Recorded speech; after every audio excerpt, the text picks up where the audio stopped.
Underneath, federal government establishes 12 water reference laboratories across the country. And abroad, South Africa President Cyril Ramaphosa says G20 presidency to prioritize climate change.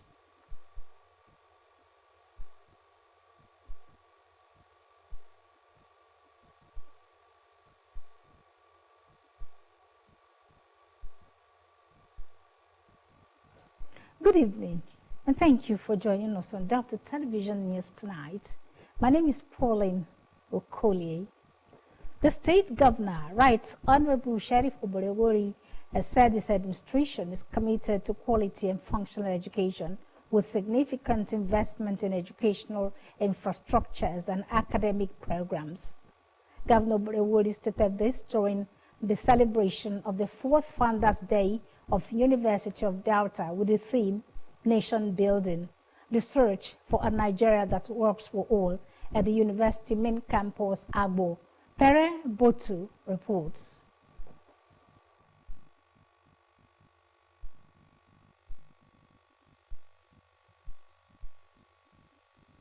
The governor, who was represented by the state deputy governor, Sir Monday Oyeme, said his administration had deployed resources to improve the state-owned universities by constructing critical infrastructures and enhancement of laboratories to provide quality teaching and learning. He affirmed that his administration believed that quality education was not merely about impacting knowledge, but a pedestal for shaping character, fostering creativity, and equipping students with the right skills and mindset to excel in the global marketplace. Governor Oborewori commended the immediate past governor, Senator Ifeanyi Okowa, for his visionary foresight in the establishment of 3 universities, noting that the University of Delta Agbo had recorded giant strides with 71 academic courses accredited out of its 74 academic programs. He noted that the university had provided a platform for young school leavers to pursue their academic aspirations, with 4,500 students admitted in the current session, stressing that even critics would admit the positive impact the institution had made. According to the governor, his administration was working to reverse the trend where graduates looked for salaried jobs by ensuring that technical and vocational education featured in the academic curricula from the primary to tertiary levels. Academic curricula of our educational institution, beginning from the primary schools. It is my earnest expectation that UNIDEL will ensure that the academic curriculum is such that graduates from here will have knowledge and technical know-how to be job and wealth creators and not just job seekers. We have made strides in developing resources to improve our universities, including the construction of critical infrastructure and the enhancement of laboratory facilities. Governor Oborewori called on the university management to consider establishing an endowment fund to enable it finance its long-term goals in line with global best practices. He observed that the establishment of medical hostels and conversion of community health facilities into teaching hospitals was one step taken by his administration to provide a conducive climate for medical students, noting that the role of quality medical education cannot be overemphasized. The Pro-Chancellor, University of Delta Agbo, Professor Emmanuel Wanze, commended Governor Sheriff Oborewori for his commitment to the educational growth and development of the institution through his more agenda, and urged students to continue to strive for excellence by embracing the virtues of hard work, perseverance, and teamwork. The Vice-Chancellor, University of Delta Agbo, Professor Stella Chemeke, highlighted the achievements of the institution within the last 4 years with increased student population, accreditation of more courses, and infrastructural development. We are profoundly grateful as we take a tour of UNIDEL today. Much like others before us, we are reminded that Delta State Government has indeed accomplished significant strides since our establishment. The immediate past governor, Senator Ifeanyi Okowa, in a lecture titled Nation Building, the Search for a Nigeria that Works for All, gave a historical and political background of the challenges of the country and suggested the healing of the wounds of the past, decentralization of the Nigerian police to check insecurity, development of natural resources aside crude oil, prioritize education by increasing funding and development of entrepreneurship curriculum, among others. Nation can only grow when they have resolved to come together, to be able to move themselves together as one people. And that is what we represent, and that is what our national anthem has really taught us to do.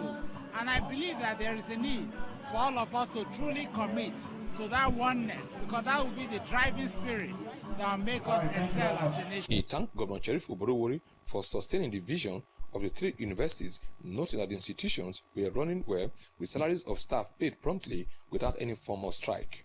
Senator Okowa commended the management of the University of Delta Agbo for living up to expectations. The highlight of the event was the presentation of an award by the Student Union government to the immediate past governor, Senator Ifeanyi Okowa, and the commissioning of some projects built by the university management. I am Pere Botu reporting. The state government has restated its commitment to partner the Nigeria Maritime University Okeren-Kpokoko in Warri Southwest local government area with the provision of infrastructure projects to enhance its development.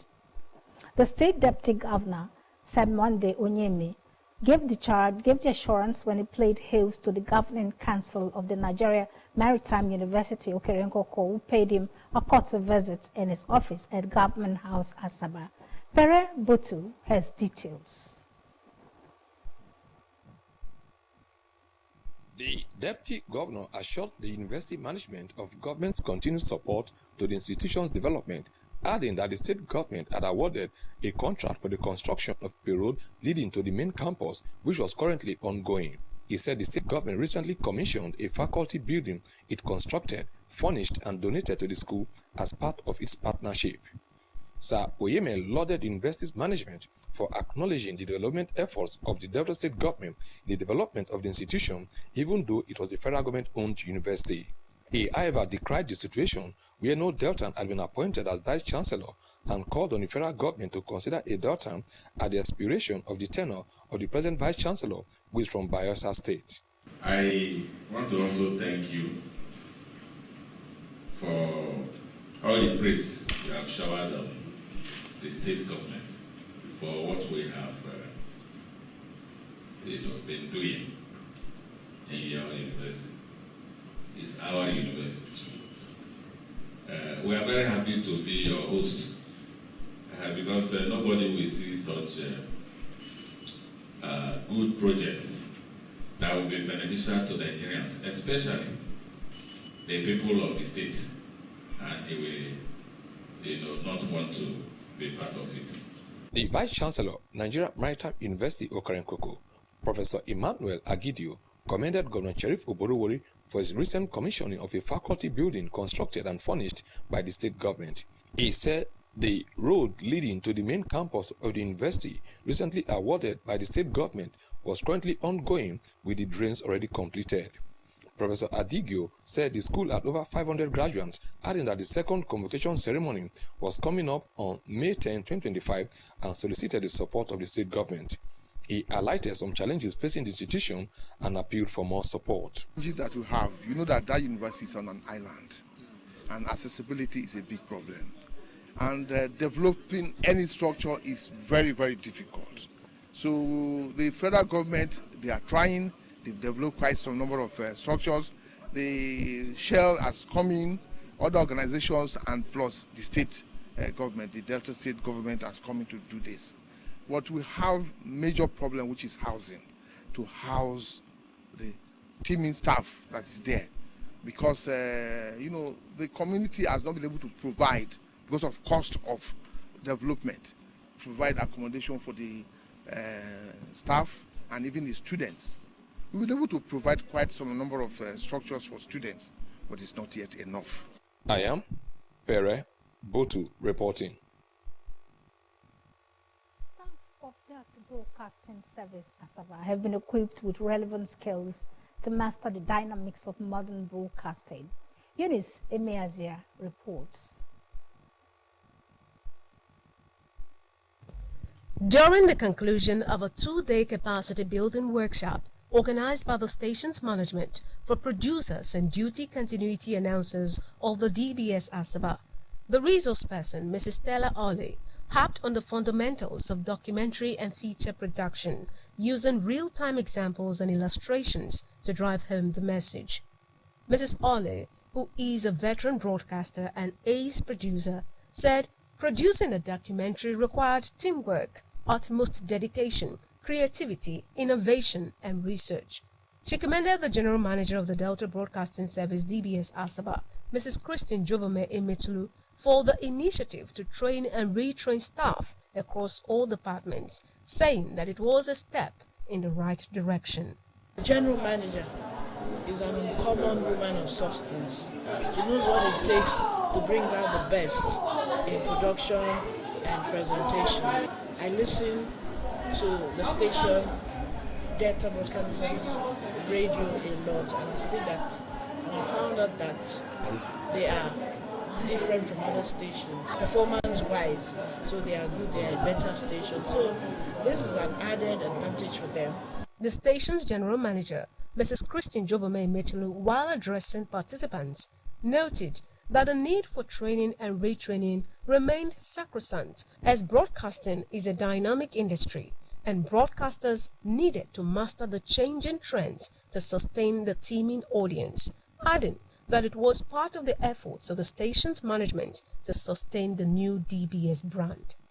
Content is what drives the organization, whether it's news content or programs, content, and it rests squarely on the shoulders of the producer. So this training is actually very, very critical because we want to improve on the content that we put out to our viewers and our very teeming listeners. Ace broadcaster Mr. Sami Fejoko advised the participants to put the knowledge gained into good use, even as he lauded the general manager for the rebranding efforts. You can't be perfect in this job. It's a job that you need to upgrade yourself every now and then. So for the general manager to have adopted this style, I commend her and I commend the participants for showing interest. Be open to corrections is very, very important. Very courageous and trying to also be proactive and always ready to learn. And reading is very, very important. The participants were grateful. In your own administration, Ma, you've done this consistently, and we're so grateful. Like I said, we're not taking it for granted, Ma. God bless you. And we look forward to more trainings, retrainings like this. With this training, Delta Broadcasting Service Asaba has been repositioned to serve its teeming audience better. Eunice Ebenezer reported. The Anambra House of Assembly has passed a resolution calling on the National Agency for Food and Drug Administration and Control, NAFDAC, to reopen the Onitsha Drug Market closed on February 9. The lawmakers who passed the resolution during the plenary session said the closure of the market had put the livelihood of at least 10,000 traders, apprentices, and their dependents in danger. The resolution followed the motion of urgent public importance by Honorable Tony Mobike Agwata Constituency 2. Mr. Mobike said NAFDAC should hasten its ongoing inspection process to conclude and reopen the markets in no distant time in the people's interest. The Assembly also called on the market's leadership to establish strict monitoring structures to identify and report illicit activities within the markets. Honorable Mabike lamented that many innocent traders and apprentices were suffering for an offense they had no hand in. Has reaffirmed its commitment to fostering a level playing field and creating an enabling environment to strengthen businesses in the maritime sector. The Director General of NIMASA, Dr. Dayo Mubereola, gave the reaffirmation while receiving the executive members of the Nigerian Merchant Navy Officers and Water Transport Senior Staff Association in Lagos State. The head of public relations NIMASA, Mr. Sagie Edward, in a statement explained that the DG said under the supervision of the Ministry of Marine and Blue Economy, led by Mr. Adegboyega Oyetola, NIMASA was taking strategic steps to enhance local participation and encourage investment in the industry. Dr. Moberola said that NIMASA was deepening its collaboration with the Nigerian Content Development and Monitoring Board, NCDMB, to explore policies that would boost indigenous involvement and strengthen Nigeria's maritime sector. The federal government has established 12 water quality reference laboratories across Nigeria as part of efforts to improve water quality monitoring and surveillance. The Minister of Water Resources and Sanitation, Mr. Joseph Uzev, stated this at the opening ceremony of the inaugural annual Water Quality Conference in Abuja. Mr. Uzev, represented by the Permanent Secretary, Mr. Richard Filgawa, said the laboratories was established under the National Water Quality Reference Laboratories and Monitoring Network Program. He also noted the reintroduction of the Freshwater Restoration and Source Water Protection Program aimed at safeguarding Nigeria's water resources, including rivers, lakes, and artificial reservoirs. Mr. Usaif said that access to safe water was a priority under President Bola Tinubu's Renewed Hope agenda, with the government committed to tackling sector challenges through partnerships and innovation.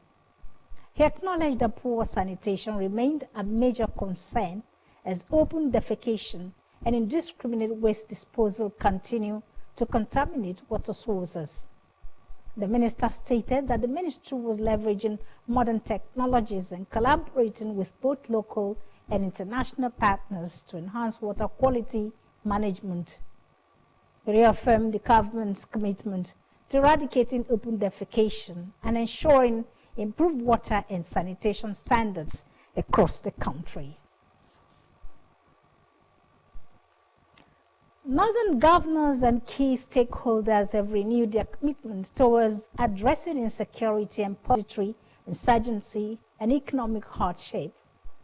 Speaking at the 11th Annual Sir Ahmed Bello Memorial Lecture and Merit Awards in Bauchi, the chairman of the Northern Governors Forum and Governor of Gombe State, Mr. Muhammad Yahaya, emphasized the need for a coordinated regional response.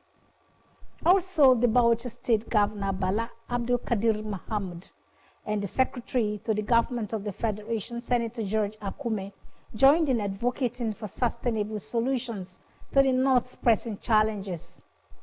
Governor Yahaya outlined the distinct security threats facing different parts of the region, stating that banditry and kidnapping plague the Northwest, ethno-religious crisis persists in the North Central, while insurgency continues to destabilize the Northeast.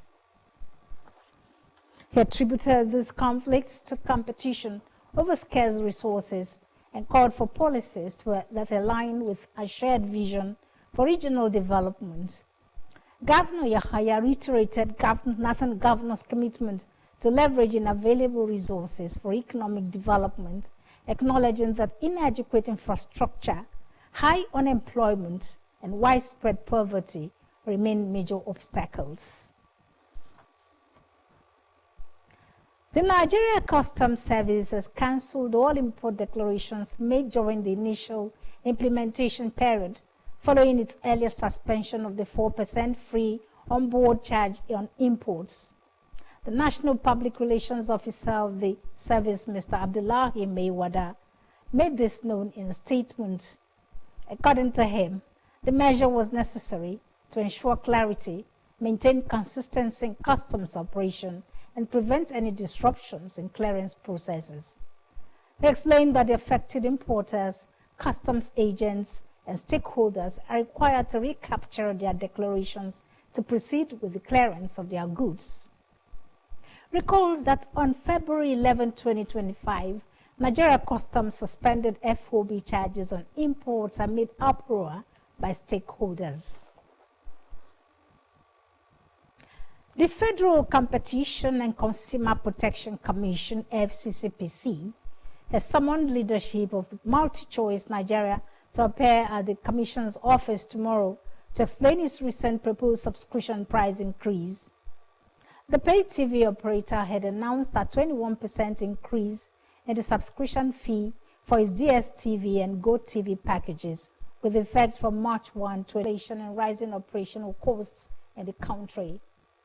FCCPC, in a statement by its Director of Corporate Affairs, Mr. Onodia Ijigawu, warned MultiChoice against any attempt to exploit Nigerians.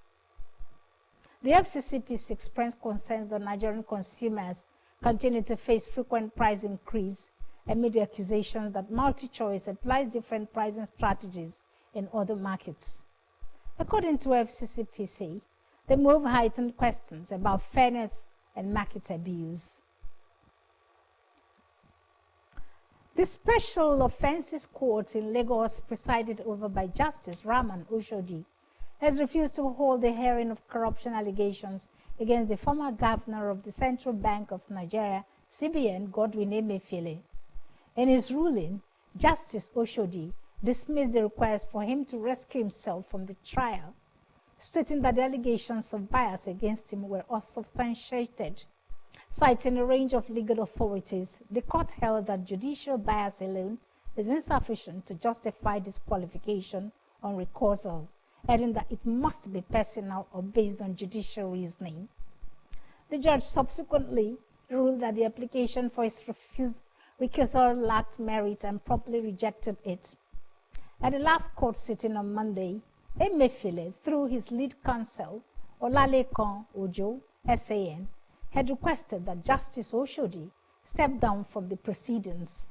The counsel argued that by allowing the prosecution to ask a leading question that the defense had previously objected to, the judge had made it impossible for the defense to fairly cross-examine the witness. He therefore requested that Justice Oshodi recuse himself from further hearings.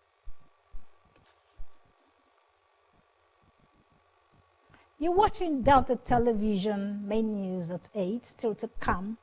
South Africa President says G20 presidency to prioritize climate change. Please stay with us. We'll be back.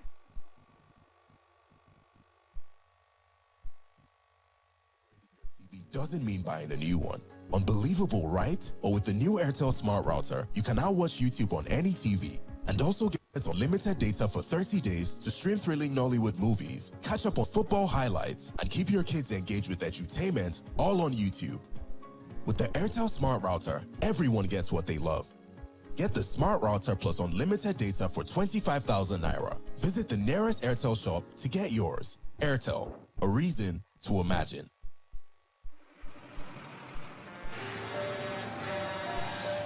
If tanker wey carry fuel fall or pipe wey carry fuel for underground burst, wetin you go do?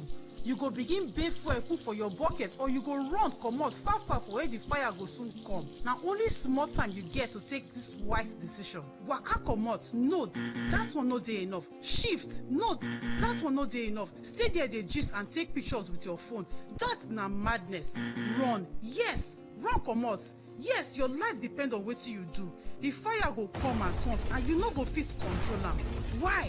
Petrol dey catch fire easily. Why? Na just small spark go start big fire. So no stay there dey think. Run comot quick to save your life. No throway your life away because of say you wan pack petrol. Take this advice. This informate na from Public Enlightenment Office, Delta Broadcasting Service, Asaba. Aha! Bro, I tell you, this match 3-0.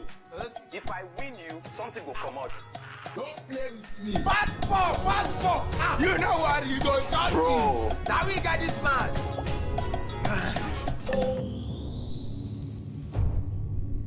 Keep the banter going with Glow Borrow Me Credit or Data. Dial star 303 hash to borrow airtime or data and pay later. Is it ready? Power your relentless ambition with ultra high speed data. Glow Unlimited.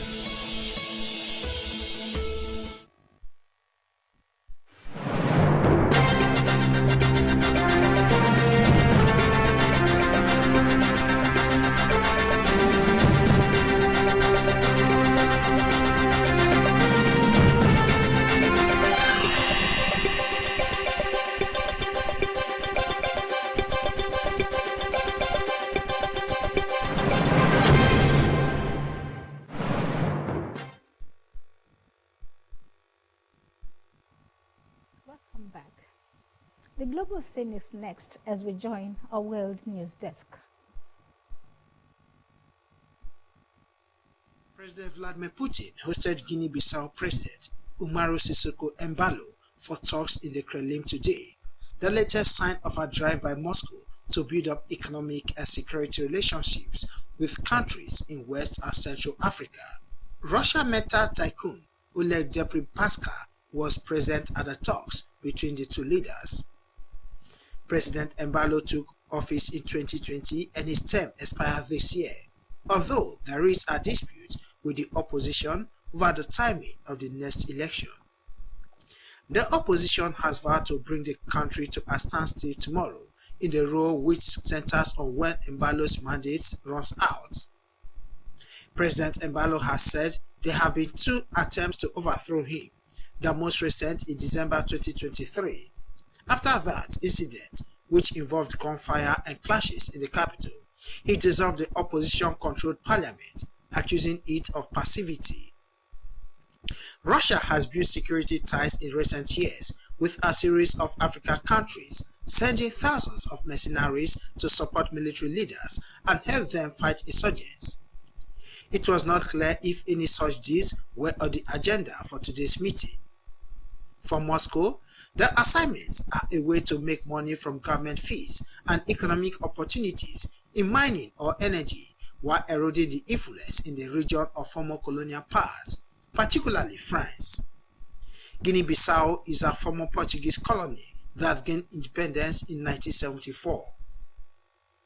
President Cyril Ramaphosa says South Africa's G20 presidency this year will prioritize efforts to help developing countries finance their shifts to a low-carbon economy, even as the United States radically scales back its support.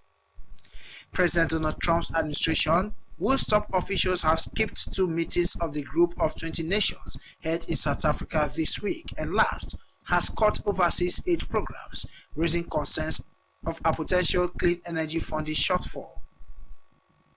President Ramaphosa said that at the opening of our G20 finance ministers and central bankers meeting in Cape Town, that significantly more funding was required to limit the global temperature rise in line with the goals of the Paris Agreement, and to do so in a manner that is equitable and just.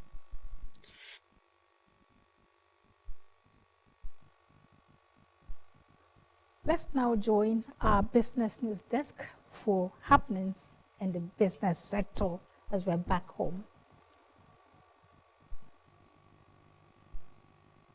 The federal government is set to secure 6 new loans totaling $2.23 billion from the World Bank in 2025 as the international financial institution continues to support the country's economic and structural reforms.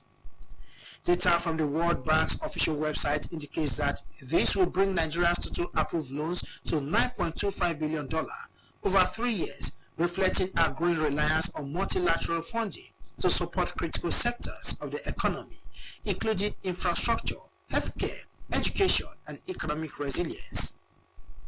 In 2023, the World Bank approved loans amounting to $2.7 billion, with primarily targeted projects in renewable energy, women's empowerment, education, and the power sector.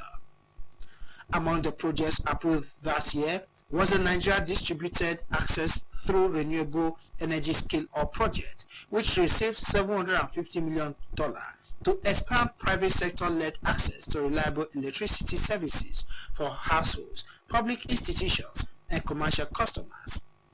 The World Bank also approved $500 million for Nigeria for Women Program Scale-Up project, which sought to institutionalize women affinity groups and enhance economic opportunities for unbanked women.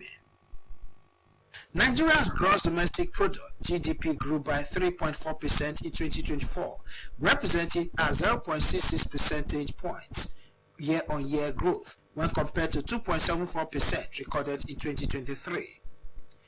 The improvement in GDP growth in 2024 followed the 3.84% growth recorded in the fourth quarter of 2024, which represents 0.38 percentage points higher than the 3.46% growth recorded in the third quarter of 2024.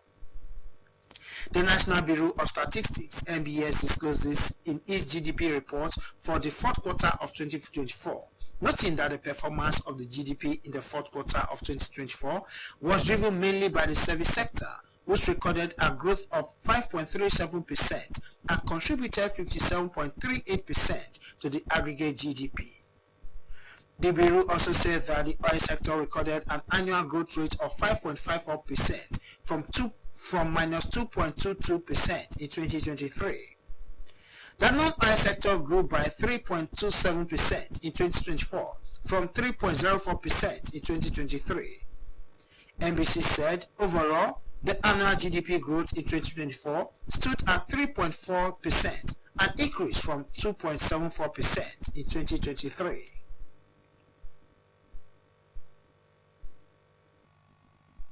At least 5 people have been confirmed dead, while 20 others remain missing after 2 speedboats collided along the waterways in Warri South local government area.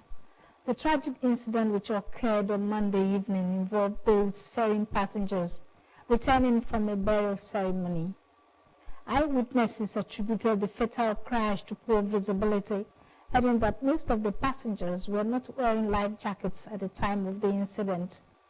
The spokesperson for the Delta State Police Command, SP Bright Edafe, confirmed the accident, stating that 6 survivors with injuries have been rescued and were receiving treatment at an undisclosed hospital in Warri. A resident, Emmanuel Okoro, who witnessed the incident, described the scene as chaotic. Meanwhile, rescue efforts are ongoing as emergency responders and local volunteers continue searching for the missing victims. In sports, Super Eagles captain William Truss Ekong is battling with injury ahead of the team's upcoming 2026 FIFA World Cup qualifiers against Rwanda and Zimbabwe. Truss Ekong has missed his Saudi club Al Khulud's last 2 league games due to a muscle injury. Al Khulud are yet to release a report on his health status. Head coach Eric Chell will be hopeful he recovers in time from the injury. Already, Semi Ajayi, Fisayo, Dele Bashiru, and Raphael Onyedika are already injured and doubtful for the qualifiers. Nigeria will face Rwanda in Kigali on Friday, March 21, and host Zimbabwe 4 days later.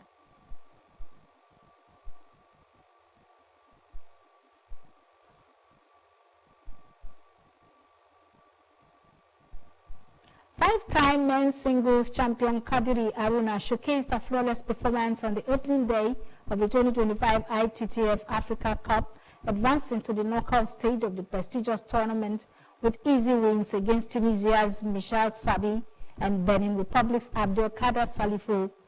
Aruna dominated his preliminary matches, securing convincing 3-0 victories in both matches. Nigeria's Olajide Omotayo also secured his spot in the knockout round. Meanwhile, Congo-Brazzaville's Sahid Idou stunned the Tunisian fans with a 3-1 victory over local favorite Wassim Isid. In a surprising turn of events, Egypt's third seed Mahmoud El Beali suffered a 3-0 defeat against Madagascar's Anthony Razafinarivo. Ethiopia's Darara Monkone Dufera, the only top seed to exit in the first round, bowed out after double defeats. Meanwhile, the defending champion of the women's title, Dina Meshov of Egypt, along with Egypt's Omar Assa and Hannah Gouda, also advanced to the second round. As the tournament progresses, all eyes will be on the semi-finalists who will qualify for the ITTF World Cup, with the decisive matches taking place today. A thought for the day: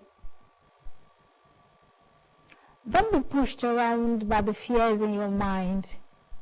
Be led by the dream in your heart.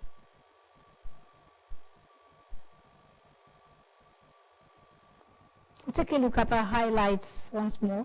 The state governor, Right Honorable Sheriff Oborowori, has said his administration is committed to quality and functional education with significant investment in educational infrastructures and academic programs. Governor Oborowori stated this during the celebration of the 4th Founders Day of the University of Delta with the theme Nation Building, Research for a Nigeria that Works for All at the University Main Campus, Abo. The Anambra House of Assembly has passed a resolution calling on the National Agency for Food and Drug Administration and Control, NAFDAC, to reopen the Onitsha drug market closed on February 9. The federal government has established 12 water quality reference laboratories across Nigeria as part of efforts to improve water quality monitoring and surveillance. And abroad, South Africa President Cyril Ramaphosa says G20 presidency to prioritize climate change. And that's our news tonight on Delta Television.